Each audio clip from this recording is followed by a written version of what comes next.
কেন ভুলে গেলি রে মুরারি, ভুলে গেলি রে ও মুরারি, ভুলে গেলি রে ও মুরারি, ভুলে গেলি রে। আমি যে তাকে রাম বলেছিলাম, আমি ভগবান, আমি ভগবান।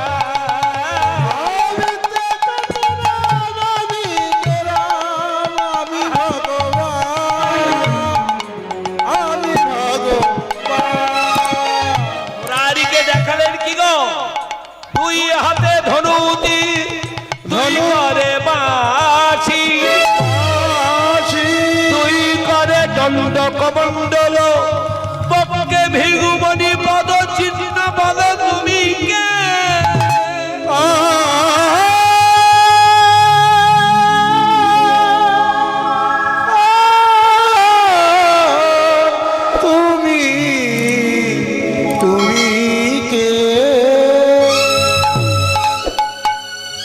মুরারি অভিভূত হয়ে গেলে।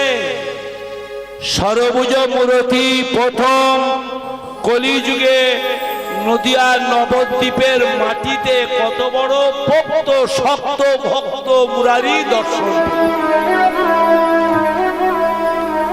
প্রভু, আমি তোমায় গতকাল না চিনে ভুল করেছি, তুমি আমায় ক্ষমা করো।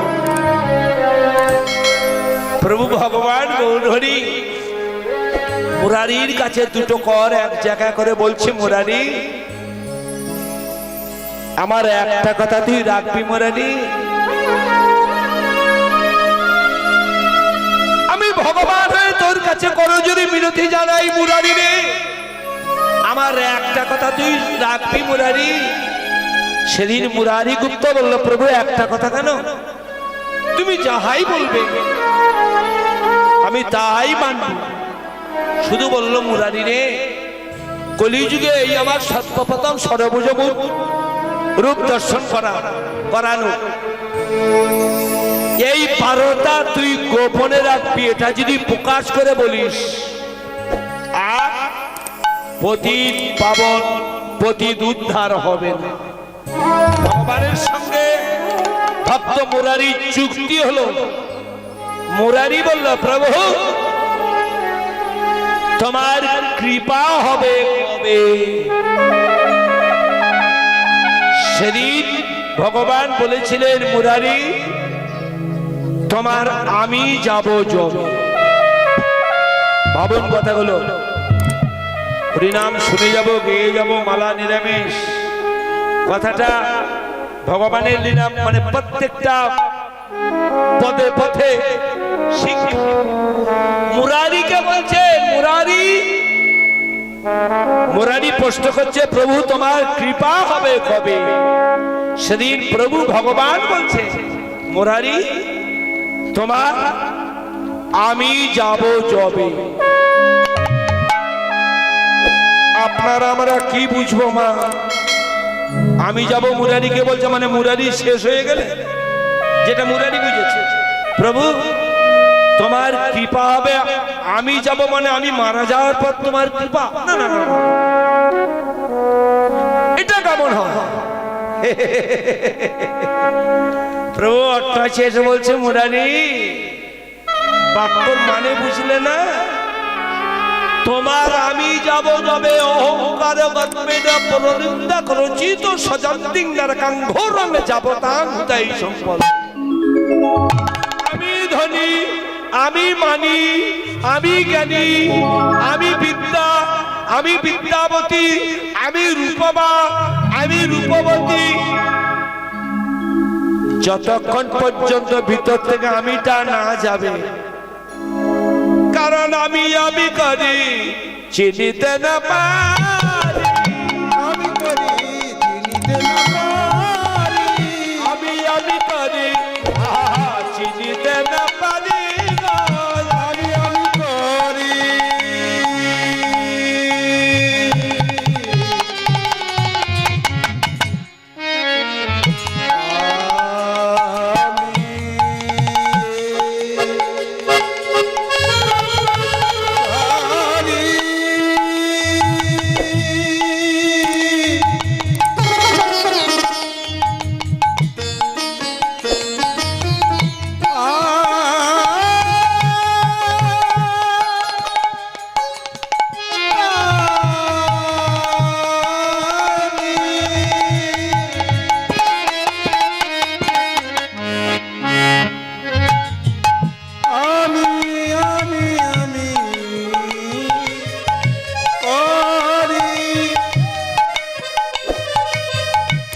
চিনিতে না পারি।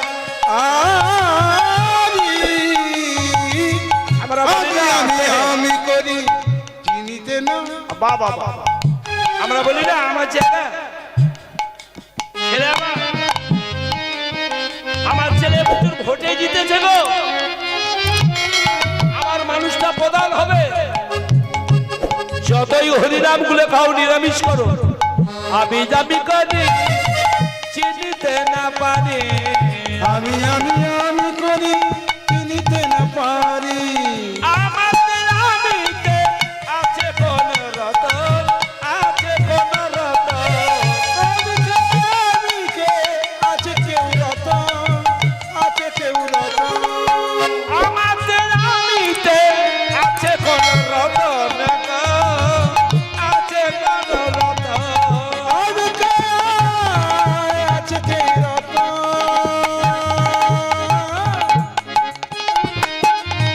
আছে কেউ রতন। আমরা কোন সমিতির বলে এ জগতে সবাই কি গো বেড়াই চলে বলে, কোন সমিতির বলে আমরা তারাই চলে বলে।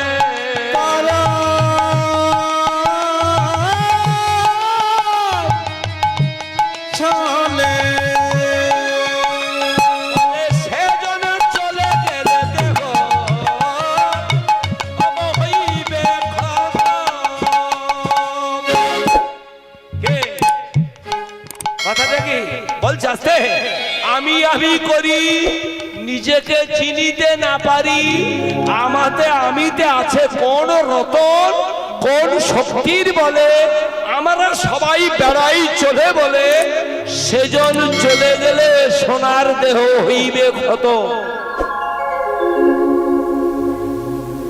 সেজনকে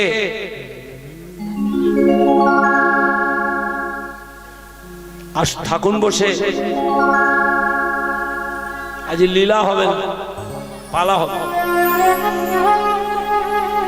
কে লীলা মেয়েটা গাইলো তো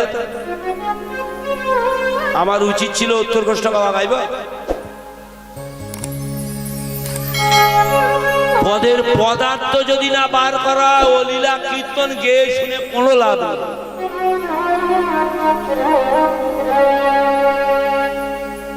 চট চেপে বসে থাকবেন, একদম নড়ন চলে নেই, যাবার সময় পাইয়ে দিয়ে যাব।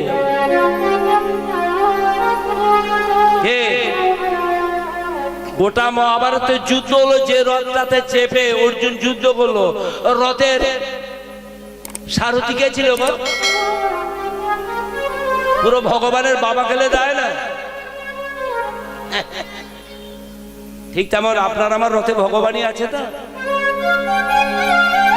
অর্জুন যুদ্ধ শেষ, রথ থেকে নেমে গেল।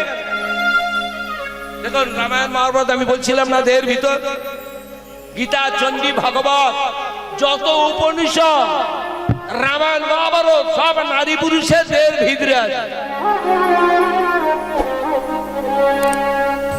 এসব কথা বললে আর গল্প হবে।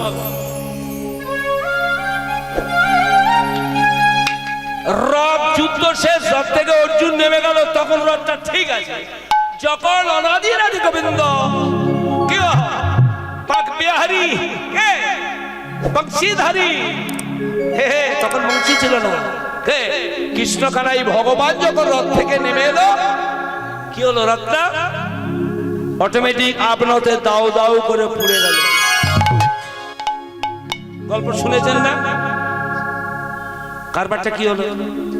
ওখান থেকে আপনার আমার নিতে হবে তো আমাদের দেহ ভোজন তত্ত্ব। রাতটা ততক্ষণ ছিল ততক্ষণ থাকে যতক্ষণ ভগবান রাতে থাকে। ভগবান ইজ গাইড, রাধিস কি অগ্নি অগ্নি সংযোগ হয়ে গেল। ঠিক তেমন ঠিক আছে, যতক্ষণ রসিকা জীবন পাপ পাই উপস্থ যৌবনে বার্ধক্যের আগে ধাক্কা মেরে ফেলে দেবে, তখনও দেহের রাত ঠিকই থাকবে। যেদিনই ভগবানে চলে যাবে আমাদের দেহ রথে আগুন লেগে যাবে।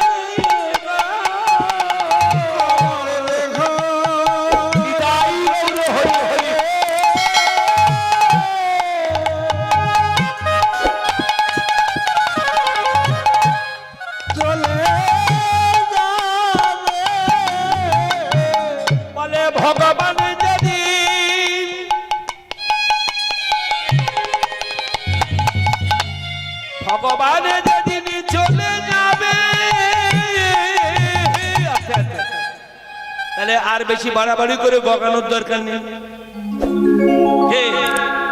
সেই পয়েন্টে এসে গেল আমরা।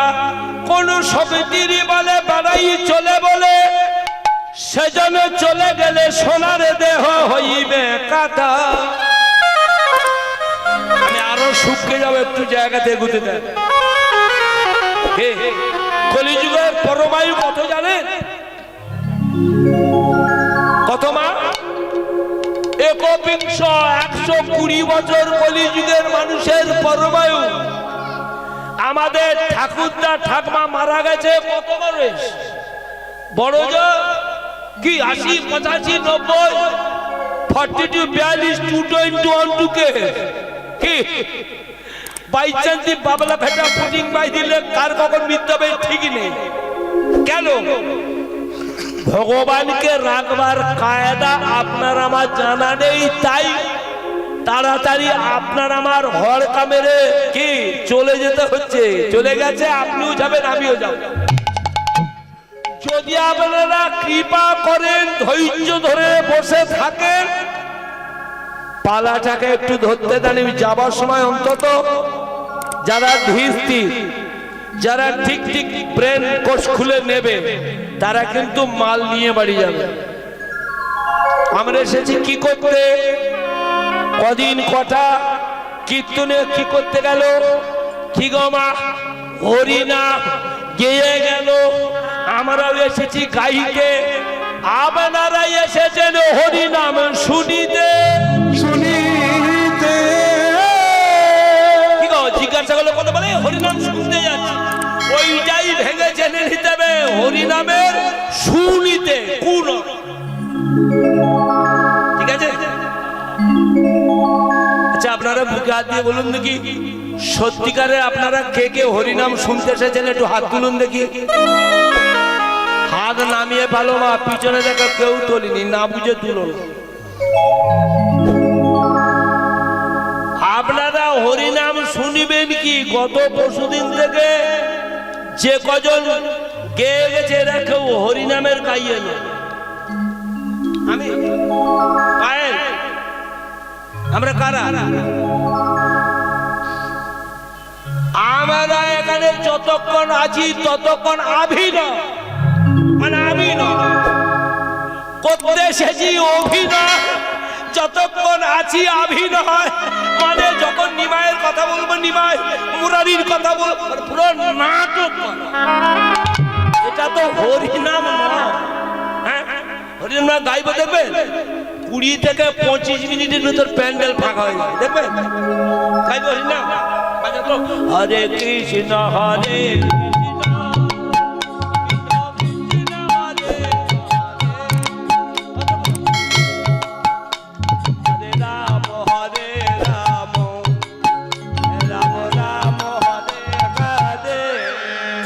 হরে কৃষ্ণ হরে কৃষ্ণ কৃষ্ণ কৃষ্ণ হরে। এইটাই তো আসল হরিনাম। এর শ্রোতা আছে? খানিকটা পরে দেখা যাবে, বলে নেপেনে মাছ।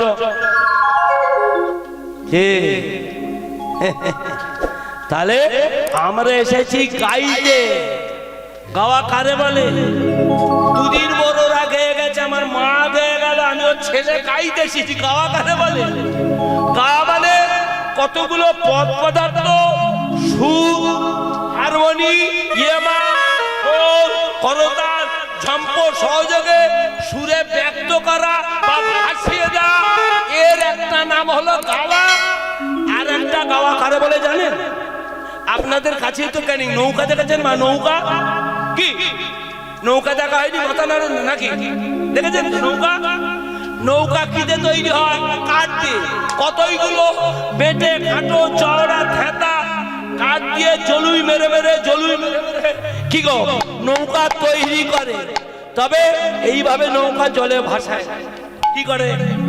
ওই যে কাঠের জোড়ন ছেঁদা ফাঁপগুলোকে 8বার জনে ভিজে পা বা সুতুলি বা কুঞ্ছেড়া দিয়ে টুকটুক করে হাতুড়ি বাটারির সাহায্যে টুকটুক করে নৌকা ফুটো ছিদ্র, যেটা গোদা বাংলায় ছেঁদা বন্ধ করে, যাতে জলে মনে না ঢোকে ঠিকই আপনারা এসেছেন দেহরূপ তরণী লয়ে আপনাদের যেখানে যেখানে ফাঁক আছে ভেবেন এই ফাঁক মানে যে যে জায়গাগুলো অজানা আছে অজানা ফাঁকগুলোকে জানিয়ে দেব বলে আমরা এসেছি গাইতে তাই বলে হরি নাম করব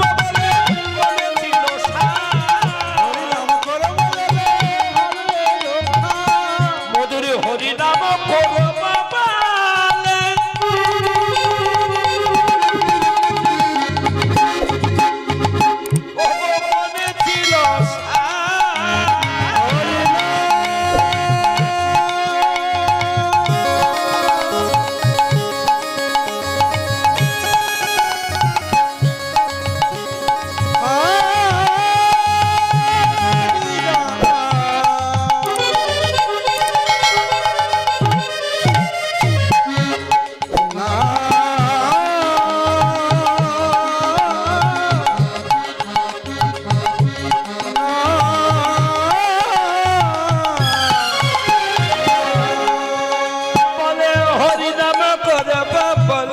হরিনাম করব বলে আমাদের মনে ছিল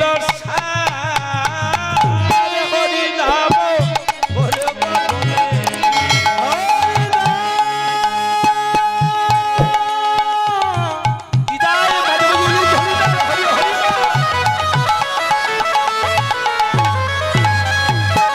মধুর হরিনাম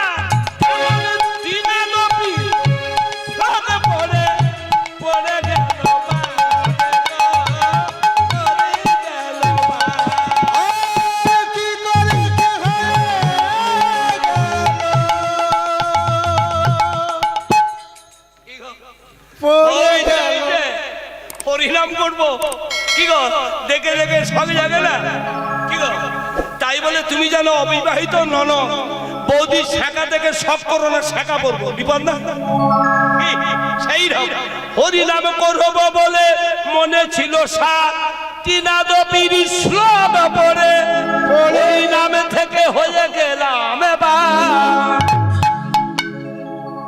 বলে মহাপ্রভু বড় দাঁড়ি গো বলে এই যে হরিনাম দান করে গেছে অত সোজা কি হরিনাম করা অত সোজা ছেলে রাতের মহান গাছের ডাব না তত্তর করে গিয়ে দুখানি পেড়ে আনবে হরিনাম আজব কারখানা রসনায় চপে গেলি রসের মর্ম পেলি না তোর মুখের হরিনাম জানো যেমন ওলার খোলায় দরবি তেমন নিরন্তর তাই করছে ভ্রমণ ঢেকির মুসল যেমন ফসল চেনে না হরিনাম আজব কারখানা ওই জায়গায় বসলাম ভ্রমণ লিখে গেছে কলিযুগের ধর্ম যদিও হরিনাম সংকীর্তন আবার পেঁয়াজ বেড়েছে কলিযুগে ঘরে ঘরে হরিনাম হইবে ঘরে ঘরে কিন্তু নাচিবে গাইবে যাইবে বাপের বাড়ি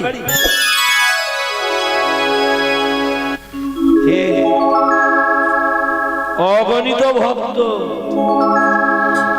ভাবের ঘরে মহাত্মা শিশির কুমার ঘোষ মহাশয় নিমাই চরিত্র রচনা করেছিলেন তাতে লেখা আছে মহাপ্রভু কীর্তন আবেশে ভক্ত সঙ্গে কীর্তন রঙে নৃত্য করছিলেন নবদ্বীপের মাটিতে এত ভক্ত গোনা যাচ্ছে না কত ভক্ত উপমা দিচ্ছে এত ভক্তের সমারোহ একটা তিল পড়বার জায়গায় নেই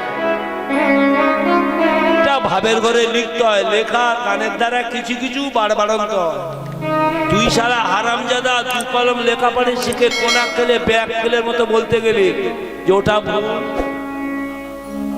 বেতন তোর হবে না, শুরু হয়েছে কালকে জয়নগর থেকে, এখানেও গুছিয়ে দিয়ে যাব। 7 তারিখ আমার সঙ্গে প্রোগ্রাম আছে ভরতগড়ে, আমি তাদের বলে দিয়েছি যেখানে ও ঢুকবে আমরা কটা কীর্তনিয়া ওখানে যাব। ফরমাস চালু হয়ে গেছে, চলছে, লাইভ শুনে নেবে। ক্যানিংয়ের ব্রিজ পার হওয়ার আগে শালা হতিস মুসলমানের বাচ্চা ইমাম হয়ে যদি এইরকম আসলে লেকচার দিতিস, ন্যায় হিন্দুরা নরম ধর্ম জাতির মানুষ, নচেত টুটি কেটে ফেলে দিত। হিন্দুরাই ওকে বায়না করে আনে এইসব কেটটা শোনবার। এমনি বলে আচার বিচার তবে করো প্রচার। হরিনামের গাইয়ে তখনই বলা হয়, তখনই তার কীর্তন শোনা উচিত হয় যদি তার আচার বিচার থাকে, তবে সে ওই জন্য বাবাজিরা কীর্তন শোনে না। হরিনামের গাইয়ে আমরা কেমন জানে, হিন্দু দেবদেবী দেখে তোমার সামনেটা চক চক করছে আর পিছনটা কি যা আস্তে আস্তে একটু পালা গাইমা, একটু গল্প, তার ফাঁকা ফাঁকে অনেক অনেক চলা কথা হয়ে গেছে। কি হরিনাম আজব কারখানা, রসনায় রসে গেলি রসের মর্ম পেলি না। হরিনাম করে গেল, হরিনাম করলে জীবের মহাপূর্ণ হবে বলে গেল। কলিযুগের ধর্ম হরিনাম সংকীর্তন, ইহাছাড়া ধর্ম নাই শাস্ত্র লিখন। তারপরেও প্যাঁচ মেরেছে গো, কলিযুগে হরিনাম হইবে ঘরে ঘরে, নাচিবে গাইবে যাইবে জমেরও দুয়ারে। ওরে যে মাল খা, যে চুল্লুকে উল্লু হয়, যে বাবা মাকে অশ্লীল কথাবার্তা বলে, যার লোকগুরু জ্ঞান নেই, যে চিটিং বা, যে ছিনতাই করে, যে চুরি করে, যে ডাকাতি করে, সে যদি হিন্দু হয়ে মারা যায় সেও তো শ্মশানে যায়। তা তোর হরিনাম করে তুই এক্সট্রা কি পেলি? হরিনাম করার মতো করেছিলি? হ্যাঁ, তোর রথে আগুন লাগাবে না তো কি হবে? সূক্ষ্মাতি সূক্ষ্ম বাগবে, ভগবান তত্ত্বটা গীতাতে বর্ণিত আছে। কিন্তু মধুমক্ষিকা যেমন ফুলে থেকে মধু খায়, তেমন আপনার আমার মধুমক্ষিকা হতে হবে, গীতা থেকে টেনে তুলতে হবে। তো সত্যিকারের ভগবানটা কে? আস্তে ব্যাপারটা কি জানেন? আপনার আমরা যে যাই যত হরিনাম করি, বলছে কোন ভাগ্যে কোন জীবের শ্রদ্ধা যদি হয়, শ্রদ্ধা হইতে জীব সাধু সঙ্গ করয়, সাধু সঙ্গ হইতে হয় শ্রবণ কীর্তন, শ্রবণ কীর্তন হইতে হয় সর্বানার্থ নিবর্তন, অনর্থ নিবৃত্তি হইতে ভক্ত নিষ্ঠা হয়, নিষ্ঠা হইতে জীবের নামে রুচি উপজায়, রুচি হইতে হয় সব আসক্তি প্রচুর, আসক্তি হইতে জীবের চিত্তে জন্ম বিদ্যঙ্কু, সেই ভাব গাঢ় হইলে ধরে প্রেমনা, সেই নাম প্রয়োজনে আমার সর্বানন্দ ধাম। মাধ্যমিকের সার্টিফিকেট পাবে, আস্তে মাস্টার ডিগ্রি লাভ করবে, আগে মাধ্যমিক হাই স্কুলটা ছাড়ো। হাই স্কুল সার্টিফিকেট দিলেই তবে তোমার তো এইচএস সার্টিফিকেট দিলে কলেজ, কলেজ সার্টিফিকেট দিলে বিশ্ববিদ্যালয়, তবে এমএ, এমকম, এমএসসি তাতেও চাকরি হবে না গো। তোমার উত্তর দক্ষিণ পূর্ব পশ্চিম যদি ঠিক থাকে, লক্ষ্য করো মা কথাগুলো, পার্থিব বাস্তব জগতে উদাহরণ না দিলে সরাসরি শাস্ত্রের গোপন তত্ত্বতে ঠিক মাথা ঢুকবে। এমএ, এমএসসি, এমকম পাস করলে চাকরি হবে না। উত্তর দক্ষিণ পূর্ব পশ্চিমটা যদি ঠিক থাকে, তবে তোমার ছেলে নাতিপুতি চাকরি পাবে। উত্তর মানে যেদিন পরীক্ষা হবে, ইন্টারভিউ হবে, প্রশ্নের যথাযথ উত্তরটা দিতে হবে।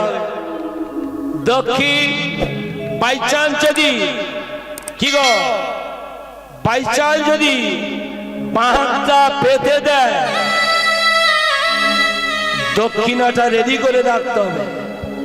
উত্তর গেল, দক্ষিণ গেল, পূর্ব মানে তোমার পূর্বপুরুষ যদি কেউ ওই ডিপার্টমেন্টে চাকরি করে থাকে, উত্তর দক্ষিণ পূর্ব পশ্চিম মানে পিছন থেকে যদি তোমার কেউ ব্যাকিং করে যে আমার পিতুত ভগ্নিপতের মামাতো ভাইয়ের ফুটতুতো ভাই, তবে যদি তোমার চাকরি হয়। হরিনাম তেমন, হে হরিনাম হচ্ছে, হরিনাম আমরাও গাইছি, হরিনাম আপনারা শুনছে, কিন্তু বুকে হাত দিয়ে বলতে পারবেন না হে আপনার আমার ব্যাধি হবে না। হে সত্যিকারে হরিনাম করলে এগুলো হয় না, সত্যিকারে হরিনাম করলে প্রারব্ধ কর্মফল ব্যাধি আপনার হবে, কিন্তু সত্যিকারে যদি কেউ হরিনাম করি বা করে তার তিতাব জ্বালা আর দ্রবীভূত করবে না মা। পরিষ্কার বাংলা কথা। অনেক হরিনামওয়ালা আছে, মালা গোছা গোছা, একাদশী পালে, নিরামিষ খায়, কিন্তু এইরকম চলতে চলতে যদি তার 5 বছরের নাতি মারা যায়, সে কাঁদবে না? কাঁদবে? সে দুঃখ পাবে না? ব্যথা পাবে না অন্তরে? কি কাঁদবে না হো হো করে? কিন্তু মহাজন শাস্ত্রে বলছে সত্যিকারের যে হরিনাম করবে তার এইরাম শোক দুঃখ তাপ লাগবে না। তার উজ্জ্বল প্রমাণ আপনারা জানেন, আমি বিশদভাবে বলবো না। নবদ্বীপে কে শিবাসের বাড়িতে স্বয়ং মহাপ্রভু কীর্তন করছিলেন। শিবাসের ঘরেরই মালিনীর মা বলা শিবাসের বাবা বলা পাখিটা ঠিক মাঝরাতে মায়া মাধন ছিঁড়ে ছুটি নিয়েছে, নধর দেহটা প্রাণহীন পড়ে আছে। না গো, না না না না না। শিবাসের ঘরণী মালিনী ডুগরে কেঁদে উঠল, না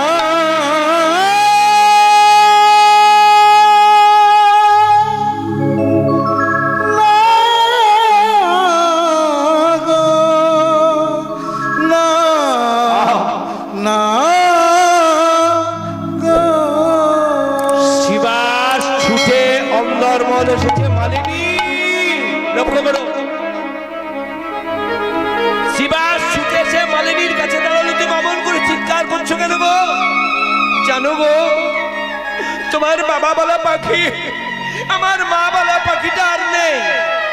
শিবাসের ঘরণী মালিনী ঝরঝর করে কাঁদছে। ছুটে গিয়ে শিবাস চোখের জল মুছিয়ে দিয়ে মুখে হাতটা বদনে হাতটা ঠেকিয়ে দিয়ে বলছে, মালিনী কেঁদো না, মালিনী কাঁদতে নেই। মালিনী গো, কোনো প্রিয়জন মারা গেলে যদি কোনো প্রিয়জন তার জন্য কাঁদে, তার আদমার অধোগতি হয়, আদমা ঊর্ধ্বগতি নেয় না। তোমার সন্তান মা বলা পাখিটাকে যদি তুমি সত্যিকারের ভালোবেসে থাকো, ইহলোকে তার যা হবার হলো, পরলোকে তার যে আদমার উন্নতি হবে মা হয়ে, তুমি সেটা চাও না? মালিনীর চোখের জল শুকিয়ে গেছে। প্রভু স্বামী, এ তো আমি জানি না, মোছো চোখের জল। মায়ের কান্নার রোলে যদি ভগবান গৌরীর কীর্তনে ব্যাঘাত হয়, আমরা যে বৈষ্ণব অপরাধের অপরাধী হব। অবিধিরে